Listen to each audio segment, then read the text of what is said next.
Subscribe to the William Pace Show YouTube channel. Be sure to click the bell and give us the thumbs up. Thank you. The William Pace Show through the years has been a beacon of light in the Midwest, taking you to such destinations as the Navy Pier, the Palmer Hilton Palace Hotel, the German Village, the Showboat Majestic Theatre, the Ohio Village, and the Krohn Conservatory. There's always something cooking in the kitchen on the William Pace Show. Some of the biggest stars, entertainers, and political figures like B.B. King, Jimmy Walker, Bob Carlisle, Patti Austin, Mr. T, Whitley Phibbs, and Congressman Tony Hall have appeared on the William Pace Show. Now, without further ado, we proudly present the William Pace Show on CATV, coming to you from the heart of the Midwest. The William Pace Show, asking the questions you want to ask, getting the answers everyone wants to know. It's a new season of the William Pace Show. We're raising the bar with more commitment to educate, inform, encourage, inspire, empower, and help you have your best life. Everyone deserves to have their best life. I'm just staying the course. Here we go. On our restaurant segment tonight, we're at Franco Italiano Ristorante, and my guest is Franco Germano. Good to see you, Franco. Piacere, molto gentile. Very nice, thank you. How long has Franco's been in existence? We have been here at Franco's Italian Ristorante for 17 years. What makes Franco Italiano Ristorante different from all the other restaurants in Dayton? Well, we are a little bit different. Number one, we are genuine. You can tell by my accent that I brought with me from Italy. Italy. And not also that, but I have my own recipes. We prepare our food daily from scratch. I have great staff, which I'm very proud of. They do a very good job for me. And also, I enjoy serve the public, and I have a lot of pride in cooking.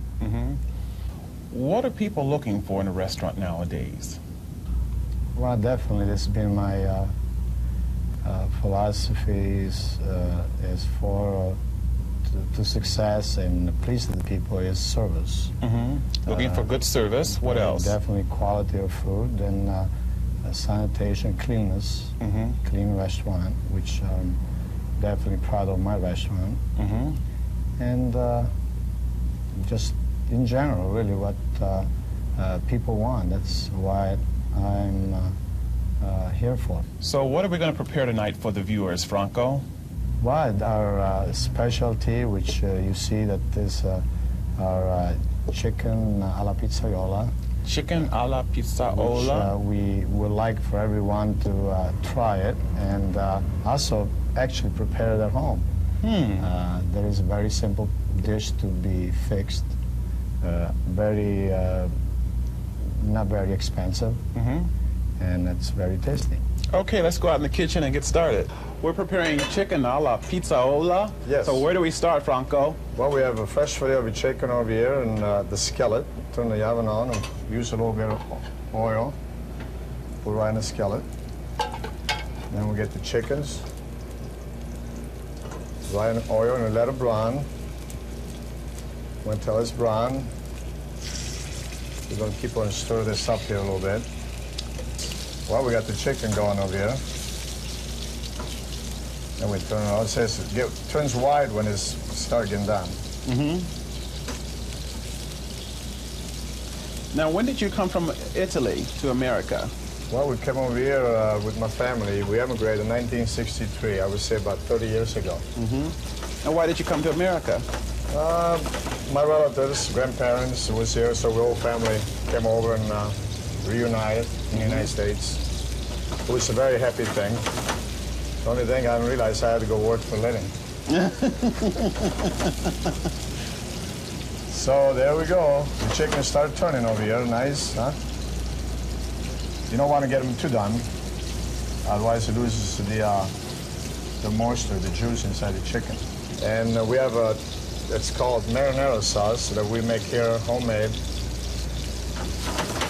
To prepare this dish, it only takes about probably not even 10 minutes. We have the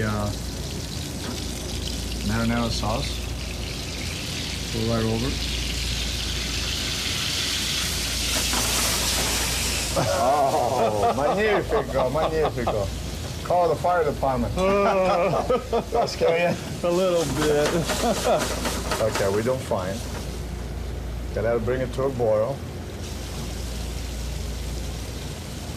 And then we put mozzarella cheese. The reason it's called pizzaiola because it's tomato and cheese. Simple thing. And of course, this is low in calories, huh? Definitely. I would say the only cheese is probably the high calorie in it. What I usually do to speed up the process, I usually put a little lid on it. So what it does, it gets real hot and melts the cheese. It's a question of about a second. Now, what kind of wine would you have with this dish? Oh, actually, you can have red wine. Red wine? Yes, like Chianti, which we do carry here at Franco's. Also, we have imported, it's called Montepulciano, which is from my hometown. Abruzzo e Molise is called. It's actually the region, not my hometown, where I come from, Italy. Is this a popular dish? No, actually, it's some that you prepare. It's like a delicacy that you fix occasionally, not very popular. Only people that request it. And I experience here at Franco's that the mood is very good and people really enjoy it. As you see, the cheese is melted. And what I do in that case, well, before we serve it, I have a little parsley, a little decor here, garnish, make it look pretty. Then we get a hot plate, which I keep in the oven here. And we serve this over fettuccine. Fettuccine? Fettuccine, see. I have fettuccine already prepared here.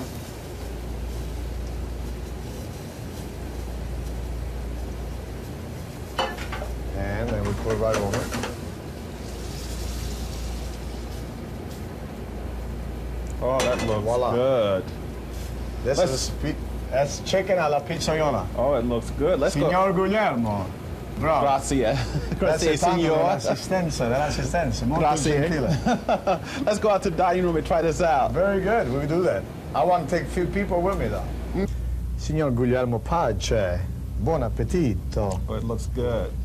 Questa qui è la gallina alla pizzaiola. See? Chicken alla pizzaiola. Buono, eh? Good. Ah, delicioso. È molto delizioso. It's delicious. Very good, thank you. I'd like to thank my guest, Franco Germano, Yes, sir. for coming on the show tonight. There's more to come on the William Pace Show.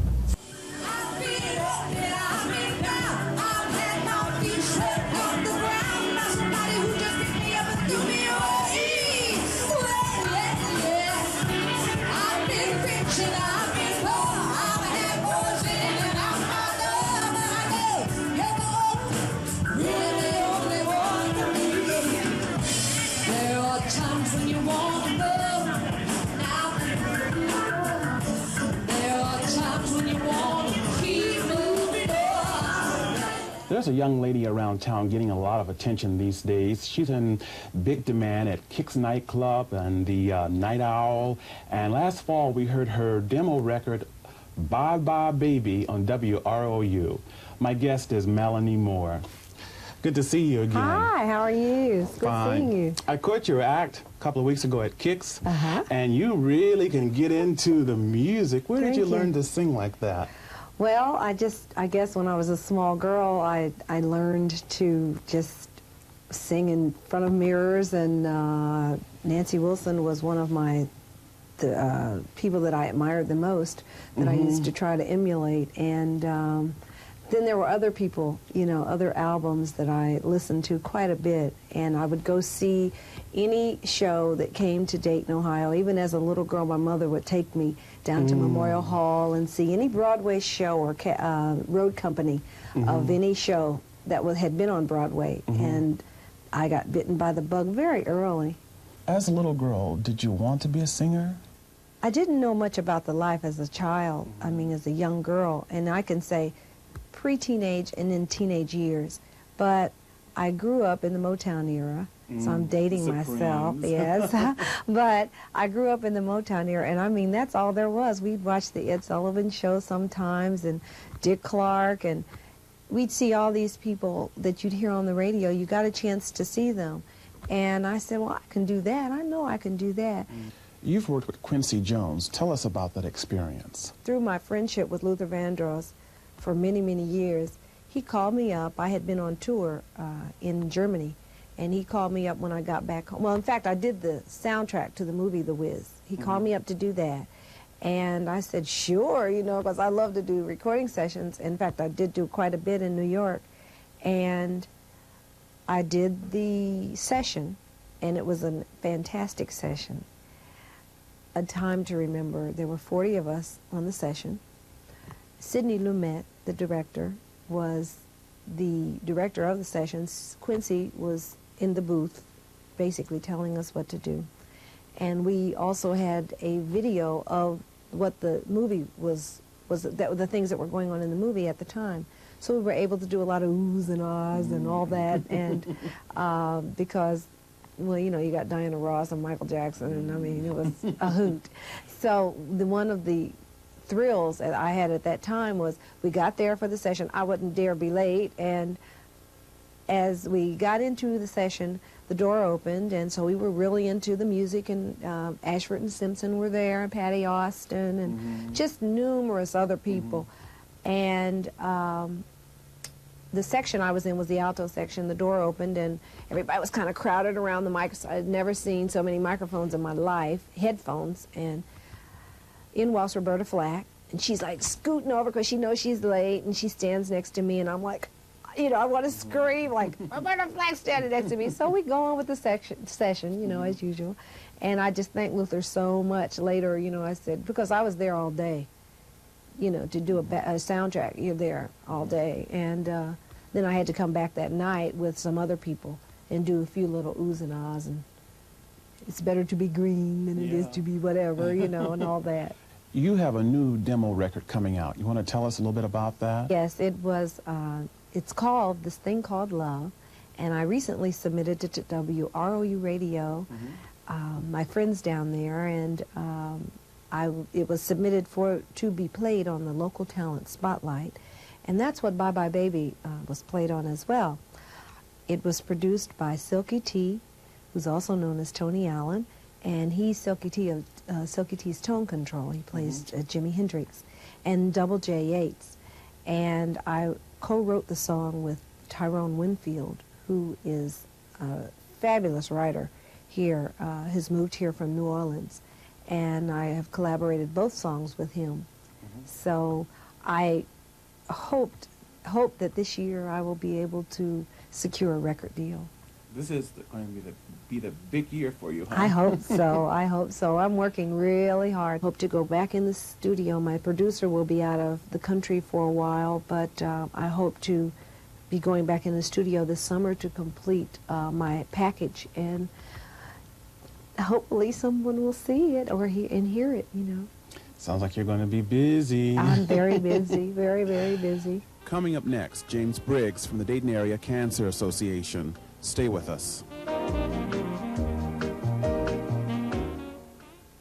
The William Pace Show through the years has been a beacon of light in the Midwest, taking you to such destinations as the Navy Pier, the Palmer Hilton Palace Hotel, the German Village, the Showboat Majestic Theatre, the Ohio Village, and the Krohn Conservatory. There's always something cooking in the kitchen on the William Pace Show. Some of the biggest stars, entertainers, and political figures like B.B. King, Jimmy Walker, Bob Carlisle, Patti Austin, Mr. T, Whitley Phibbs, and Congressman Tony Hall have appeared on the William Pace Show. Now, without further ado, we proudly present the William Pace Show on CATV, coming to you from the heart of the Midwest. Subscribe to the William Pace Show YouTube channel. Be sure to click the bell and give us the thumbs up. Thank you. He's back with us again, a man that wears two hats sometimes, or three. My guest is James Briggs of the Dayton Area Cancer Association. Good to see you again. Nice to be here, William. How long has the Cancer Association been in existence? Oh, since the late 1940s, William. It was at that time just a very informal committee of people who were affiliated with the Montgomery County Medical Society. It became incorporated as the Dayton Area Cancer Association in 1950 and has been independent ever since then. We serve patients who have cancer and try to inform the rest of the public in Montgomery, Greene, and Preble counties. So sometimes I say, when I sit in my office at 120 Ziegler Street, I'm in our world headquarters. What are some of the services that you provide to the community? Well, as I said, we were organized to provide some services to people who have cancer, who are afflicted with cancer. The primary, I think the most important thing we do is we help people who do not have other means of support, help them buy their prescription medication. And we do that by entering into a rather long-term arrangement with these folks.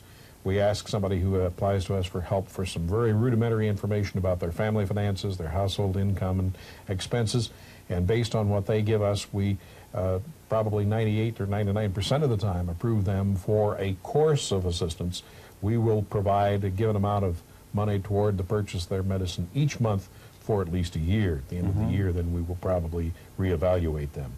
In addition to prescription medication, we have the permanent or long-term loan of hospital-type equipment. If it is necessary and prescribed by the doctor, we will also provide transportation for people who are unable to drive, unable to afford any other kind of help, to get from their home to the hospital, the clinic, the physician's office, as it may be necessary.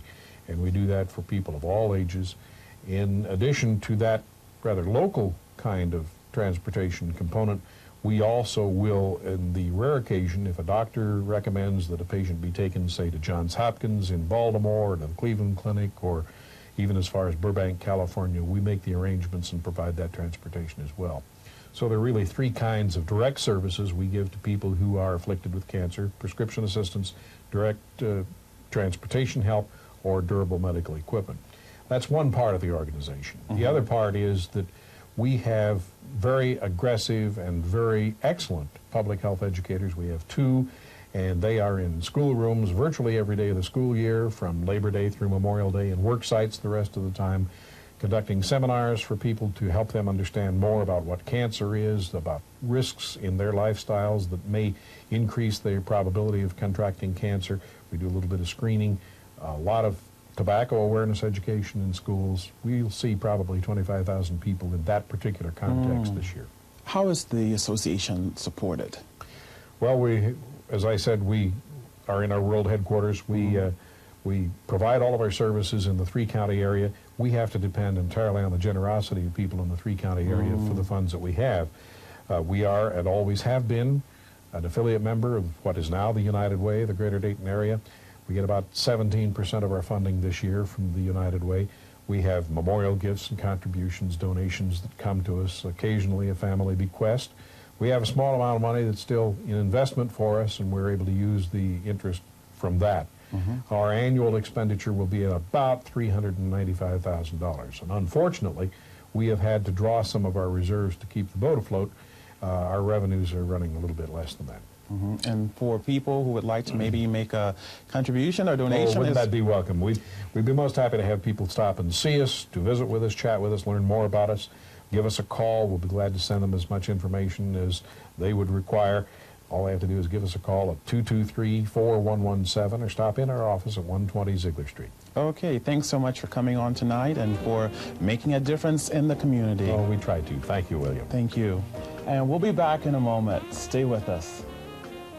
Gotta go, but I'd like to leave you with Over the Rainbow. Take care. I'll see you next week. Bye-bye. Somewhere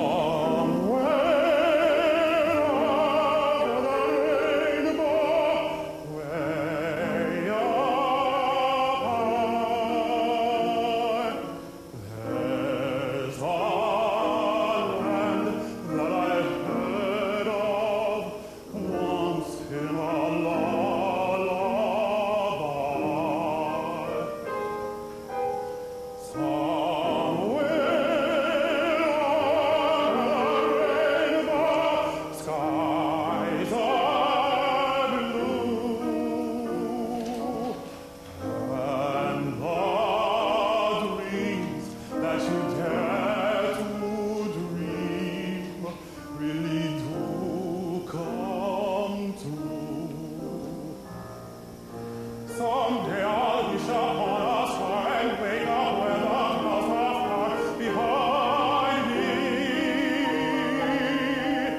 where trouble melts like lemon drops away upon the chimney tops. That's where you'll find me, somewhere over the rainbow.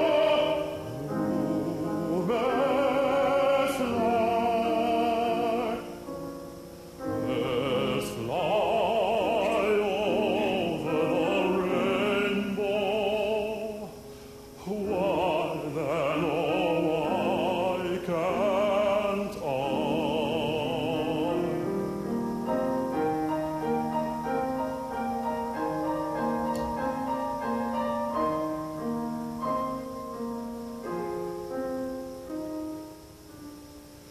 If happy of bluebirds fly beyond the rainbow, why, oh,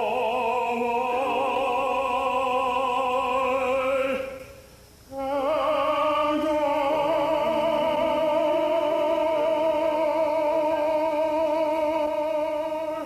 The William Pace Show is produced and paid for by Barton Productions.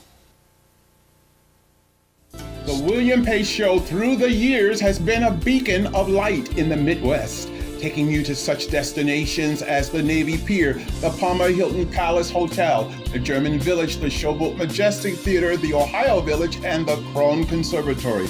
There's always something cooking in the kitchen on the William Pace Show. Some of the biggest stars, entertainers, and political figures like B.B. King, Jimmy Walker, Bob Carlisle, Patti Austin, Mr. T, Whitley Phibbs, and Congressman Tony Hall have appeared on the William Pace Show. Now, without further ado, we proudly present the William Pace Show on CATV, coming to you from the heart of the Midwest.